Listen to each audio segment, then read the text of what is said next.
Hey everyone, I'm Bishop Trevor, and this is a discipleship moment. And today I would like to talk about discipling for prospective college students. This also entails those who will consider the military or trade, but I'm going to focus specifically on the college and university experience. First and foremost, for someone to go to college or university, go to military, or start into a future trade, they most likely have graduated from secondary or from high school. And so first, you need to have planned a milestone celebration, a milestone for their accomplishment. You want them to know where the Lord has brought them and that this is a big deal. So that is one thing. But prior to even their graduation, there is pre-work. Okay, so I know the local church, we have to understand that we are a part of helping adolescents and young people develop. So I encourage local churches, get your kids together. If you only have a few kids, partner with some of the other local churches and do some pre-visits, pre-college visits.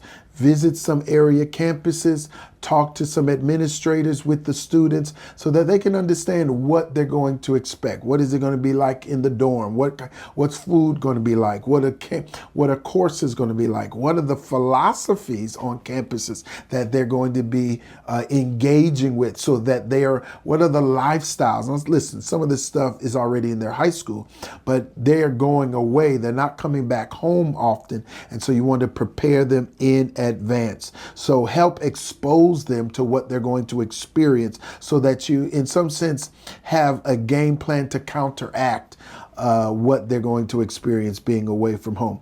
As pastors and youth pastors, we've got to connect with two things. Connect with the campus ministry of these campuses, of these students. So that means all the students that are in our church, we need to know, and I did this, we need to know which school they're going, and then we need to connect to those campus ministries on the campus.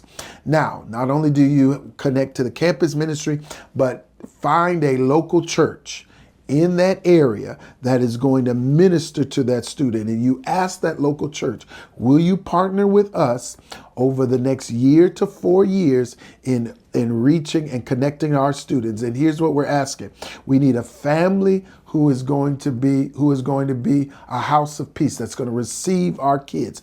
Somebody who's going to cook, somebody who will help them with transportation to church, someone who will just check in to see if there's anything that they need. Secondly, is there a ministry in your local church that you can start? It doesn't have to be big, it doesn't have to be 100 people, but it's just people who are looking out for them.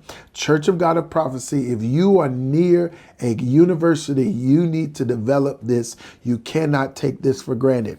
Now, you need to let them know that back home, they have confidential allies. There are some things that they're going to experience on campus, failures, challenges, bad roommates. Sometimes they just need someone to talk to, and they need to know that they have confidential allies in the local church that's not going to be telling their business, but that's going to be praying for them as they share.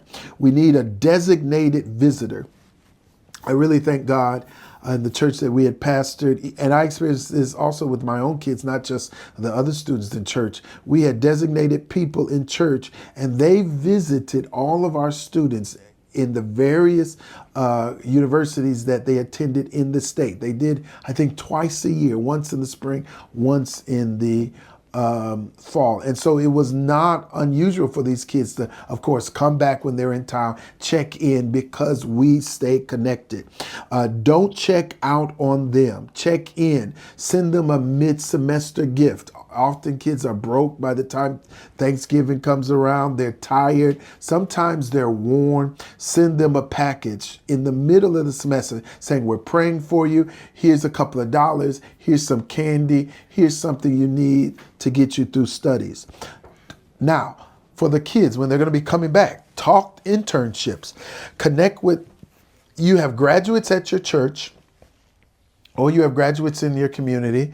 Find out the the possibility majors that these kids are in, and start talking with people in your community who have internships. Most students need internships for their prospective jobs, and sometimes they don't get it. But what happens when the church steps in and says, hey, we want to help encourage you in your career? Listen, we may not even be educated, but we know somebody who's in your career, somebody who's gifted, someone who's a networker, and we want to connect you. We also want to keep feeding them the gospel. Listen, you may have baptized them. They may have served in your ministry. When they go away, you never know what they are experiencing. Constantly talk to them about the grace of God, the goodness of God, the mercy of God, the love of God, the holiness of God, the wisdom of God. Constantly encourage them. And don't just inundate them with God talk. Let them know, hey, I'm here for you. I'm supporting you. I want you to know you can get through this class. You can get through this professor. You can get through this semester. And so we've got to be encouraging them. Now, when they graduate, friends, brethren, pastors, you have got to integrate them. Actually, you got to start integrating them as soon as they come back, maybe during the summers. But you've got to integrate them into your ministry, into areas of service, sometimes areas of leadership in your local church. What are their areas of strength? Make sure that they're doing. Don't let them just play an instrument at church. Don't let them just be an usher. There are some, do you realize you got 30-year-old CEOs and we're allowing our 25 and 30-year-olds to come back and all they can do is pass the offering plate? No, give them some significant roles with responsibilities, with accountability, and let them know we are a church that is poised to use your life for God's glory in what ways He wants to use you.